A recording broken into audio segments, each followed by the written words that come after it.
আধার কার্ডের অ্যাড্রেস কী করে চেঞ্জ করবে এই ভিডিওতে দেখে নেব। তো প্রথমেই চলে আসবে গুগল ক্রোম ব্রাউজারে, এসে uidi.gov.in লিখে সার্চ করবে, অথবা myAadhar.uidi.gov.in লিখে সার্চ করলেও কিন্তু এই অফিসিয়াল সাইটে তোমরা চলে আসবে। এখানে আসার পর তোমরা দেখতে পারবে মাই আধার নামে যে সেকশনটা দেখা যাচ্ছে, সেখানেও তোমরা যেতে পারো। এবার সেখানে না গিয়ে তোমরা এই যে একটা অফিসিয়াল দেখো পেজ কিন্তু তোমাদের সামনে চলে আসবে, myAadhar.gov, সেখানে ক্লিক করে দিবে। তারপর লগ ইন পেয়ে যাবে। লগ ইনে ক্লিক করলে কিন্তু তোমার কাছে আধার নাম্বার এবং ক্যাপচার কোড এখানে দিতে হবে। তো প্রথমে আধার কার্ড এখানে বসিয়ে দিবে, তারপর ক্যাপচারটা বসিয়ে দিয়ে ওটিপিতে ক্লিক করবে। তারপর কিন্তু তোমাদের কাছে ওটিপি যাবে, এবং ওটিপি আমি দেওয়ার পর লগ ইনে ক্লিক করব। লগ ইন ক্লিক করার পর একটু লোডিং নেবে, নেওয়ার পরে কিন্তু এই পেজ তোমাদের সামনে চলে আসবে। তারপর এখানে সাইডে তুমি তোমাদের আধার কার্ডের লোগো দেখতে পাবে, এখানে যে আধার কার্ডের দিয়ে লগ ইন করছো সেই আধার কার্ডটা। তো তারপর এখানে প্রথমেই কি দেখতে পাবে আদার্স অ্যাড্রেস আপডেট, সেখানে ক্লিক করবে। আধার অ্যাড্রেসে ক্লিক করার পর একটু ওয়েট করবে, তো তারপরে কিন্তু তোমাদের সামনে চলে আসবে। আর এখানেই হচ্ছে মূল বিষয়টা, সেটা তোমাদেরকে জানতে হবে। এখানে কিন্তু দুইটা পদ্ধতিতেই তোমাদের করা যায়, অর্থাৎ head of the family Aadhaar card দিয়ে তোমরা যদি চাও যে ফ্যামিলির হেড অফ দ্য ডিপার্টমেন্টকে দিয়ে তোমাদের আধার কার্ডটা অ্যাড্রেস চেঞ্জ করবে, অথবা আরেকটা আছে যেটা ডকুমেন্ট আপলোড করে তোমাদের আধার কার্ডের অ্যাড্রেস চেঞ্জ করবে। তো দুইটোই পদ্ধতিতেই অ্যাপ্লাই করা যায়। তো আমি আজকে দেখাবো যে ডকুমেন্ট আপলোড করে কিভাবে তোমরা আধার কার্ডের অ্যাড্রেস চেঞ্জ করবে।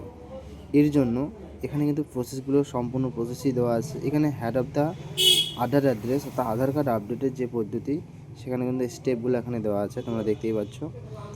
ঠিক আছে, তো এবার উপরেই তোমরা দেখতে পেয়েছে update address using your document, আর তার পাশেই দেখতে update Aadhaar the head of the family members Aadhaar, অর্থাৎ ফ্যামিলি যে হেড তার আধার কার্ড আপলোড করে কী করে নিজের আধার কার্ডের অ্যাড্রেস চেঞ্জ করবে, তাহলে তার পাশেরটা অর্থাৎ দ্বিতীয় অপশন। আর যদি তোমরা চাও যে ডকুমেন্ট দিয়ে আপলোড করে তোমরা নিজের আধার কার্ডের অ্যাড্রেস চেঞ্জ করবে, তাহলে প্রথম অপশন চুজ করবে। তো এখান থেকে প্রথম অপশনে ক্লিক করে দেবে। প্রথম অপশনে ক্লিক করে দিলেই কিন্তু তোমাদের কাছে এই পেজটা চলে আসবে। এখানে কিন্তু দেখতে পাচ্ছ নাম, ডেট অফ বার্থ এবং তোমাদের জেন্ডার, এগুলো কিন্তু চেঞ্জ করা যাবে না। অ্যাড্রেস কিন্তু তোমাদের নো লিমিট, অর্থাৎ যতবার ইচ্ছে ততবারই কিন্তু তুমি চেঞ্জ করতে পারবে। তারপর নিচে প্রসেড অপশনে ক্লিক করে দেবে, দিলেই কিন্তু তোমাদের কারেন্ট যে ডিটেলস সেটা তোমাদের সামনে শো করবে, এবং নিচে অ্যাড্রেস ডিটেল, অর্থাৎ তোমরা যে অ্যাড্রেসটা বর্তমান চেঞ্জ করতে চাইছো এখানে কিন্তু বসাতে হবে। তো এখানে তোমরা ঠিকঠাকভাবে অ্যাড্রেস, তোমাদের post, village, road, landmark, state, এগুলো ভালো করে বসিয়ে দিবে। বসিয়ে দেওয়ার পর তারপর তোমরা নিচের দিকে চলে আসবে, আসলে দেখতে পাবে ম্যানুয়াল আপলোড, সেখানে একটা ক্লিক করে দিয়ে নিচে একটা তোমাদের ডকুমেন্ট আপলোড করে দেবে। এখানে তোমাদের এরকম কোনো কিছু একটা ডকুমেন্ট আপলোড করতে হবে যেটা তোমাদের অ্যাড্রেস চেঞ্জ করতে সহযোগিতা করবে, অর্থাৎ তোমরা বিবাহ সূত্র হলে ম্যারেজ সার্টিফিকেট আপলোড করবে। তারপর এখানে একটা ডকুমেন্ট তোমাকে আপলোড করতে হবে। আপলোড করার পর এখানে চেক বক্সে ক্লিক করবে, করার পর তোমরা কন্টিনিউ ক্লিক করে দেবে। দেওয়ার পর এখানে সম্পূর্ণ প্রক্রিয়া কমপ্লিট, তারপর নেক্সটে ক্লিক করবে। নেক্সটে ক্লিক করার পর একটু ওয়েট করবে। একটু ওয়েট করার পর তোমাদের সামনে কিন্তু ঠিক এরকম একটা পেজ চলে আসবে। তারপরে এখানে তোমাদের যে অ্যাড্রেস আপডেট করলে সেটা এখানে শো হবে, সেটা একবার দেখে নেবে ভালো করে। তারপর নেক্সট অপশনে ক্লিক করে দেবে।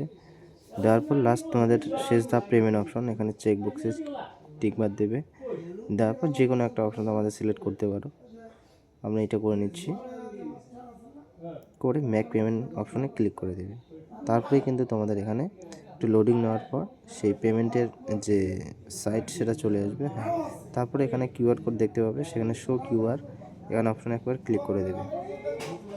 একবার ক্লিক করে দিলে তোমাদের কনফার্ম পে অপশনে ক্লিক করতে হবে। তারপরে কিন্তু কিউআরটা শো হয়ে যাবে। সেখান থেকে তোমরা ফোনপে, গুগল পের মাধ্যমে কিন্তু কিউআর কোডে স্ক্যান করে পেমেন্ট করে নেবে। তারপর তোমাদের সামনে এরকম একটা স্লিপ তোমাদের সামনে চলে আসবে এবং প্রসেস কিন্তু কমপ্লিট হয়ে যাবে।